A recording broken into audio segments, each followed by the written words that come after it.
Imagine a religion losing its central place of worship, not once, but twice, and then emerging stronger. For centuries, the Jerusalem temple was the heart of the Jewish faith. It was the one place on earth they believed God dwelled. But what happened after the time of Jesus, when that heart was gone? Today, we will delve into the dramatic transformation of Judaism, from animal sacrifices to sacred scrolls, and how it redefined an entire people. This is the untold story of resilience, innovation, and the birth of Judaism as we know it today. Part 1. The World of the Second Temple. To understand this monumental shift, we must first return to the world before 70 A.D. In the time of Jesus, Jewish life revolved around a magnificent structure, the Second Temple in Jerusalem. It wasn't just a large synagogue, it was the center of the universe. This was the only place where the most important rituals could be performed, especially animal sacrifices for atonement and thanksgiving. Religious authority was concentrated in the hands of the priests, the descendants of Aaron. They were the intermediaries between God and the people of Israel. Chief among them were the Sadducees, an aristocratic priestly group whose power was tied to the temple's existence. But Judaism in this period was not monolithic. There were many groups, or sects, with their own interpretations of the faith. Besides the temple-bound Sadducees, there were the Essenes, ascetics who lived in the desert, awaiting divine intervention. And most important to our story, there were the Pharisees. Unlike the priests, they were lay people, scholars and teachers. They believed that holiness was not confined within the temple walls.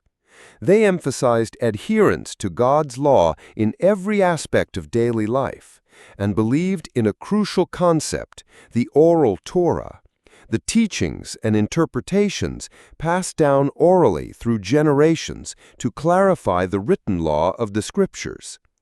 At the time, they were an influential group, but they still stood behind the power of the temple priesthood. They did not know that history was about to place the destiny of the Jewish people into their hands. Part 2. The Cataclysm, Loss and Reimagination. This fragile balance was shattered.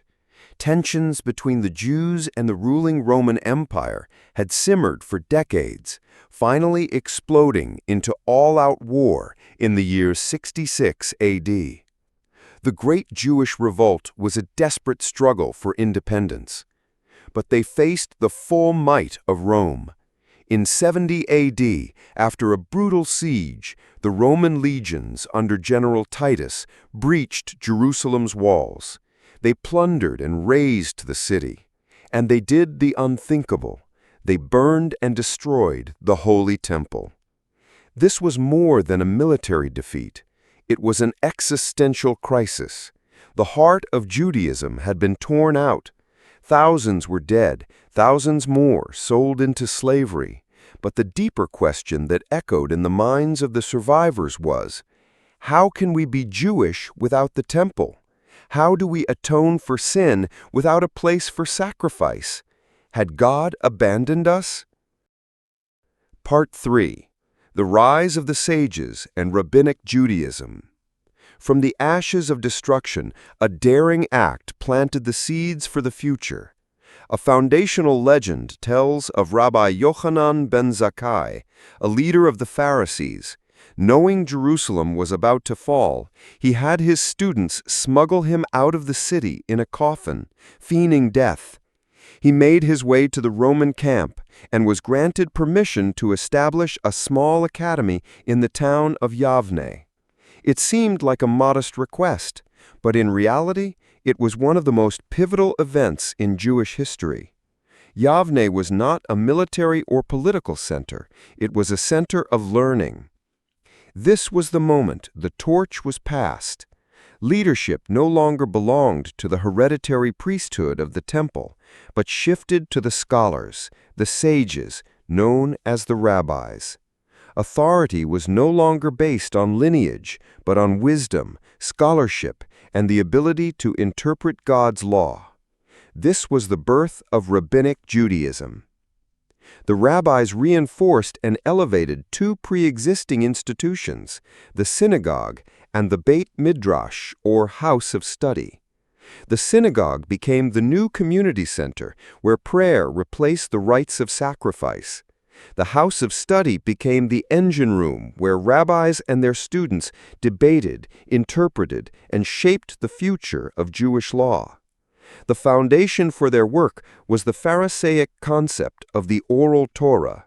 They argued that when Moses received the Torah on Mount Sinai, he received not only the written law, but also an oral tradition for its interpretation. The rabbis saw themselves as the heirs and guardians of this living tradition. Around the year 200 A.D., these discussions were systematized and written down for the first time in a great work called the Mishnah, the foundation of the Talmud. Part 4. Torah as a portable temple. This was the true revolution. The rabbis offered a brilliant theological solution to the crisis of the temple's loss. If God's physical house was destroyed, they would build a new one, a house made not of stone and gold, but of God's words. The Torah became a portable temple. Holiness was no longer confined to a specific geographic location in Jerusalem. It could be carried wherever Jewish people went. And the actions to connect with God also changed. Instead of sacrificing animals, the rabbis taught that there were three new pillars. First, tefillah, prayer, speaking directly to God. Second, tzedakah, charity and justice, repairing the world through good deeds. And most importantly, Talmud Torah, the study of Torah. The sages taught that studying and debating God's word was as meritorious as offering sacrifices in the temple. This profoundly democratized Judaism. Any Jew, not just a priest, could achieve holiness through study and observance of the commandments, the mitzvot. Holiness moved from a special place and a special class into every home and every individual. The home became a miniature temple, and the dining table an altar. Part 5. Enduring Legacy. Judaism Today. The transition from temple to Torah was the most fundamental change in Judaism in 3,000 years. It allowed the faith not only to survive destruction, but to thrive for nearly 2,000 years of dispersion around the world without a geographic center. Rabbinic Judaism, born from the ashes of Jerusalem, became the dominant form of Judaism, the ancestor of nearly all modern streams of Judaism today, from Orthodox and Conservative to Reform. The story of Temple to Torah is more than ancient history. It is a powerful testament to human resilience and adaptation. It shows that a culture, a faith, can find its strength not in structures of stone, but in ideas, in community, and in the treasured pages of a book passed through generations. Faced with unimaginable loss, Judaism did not fade.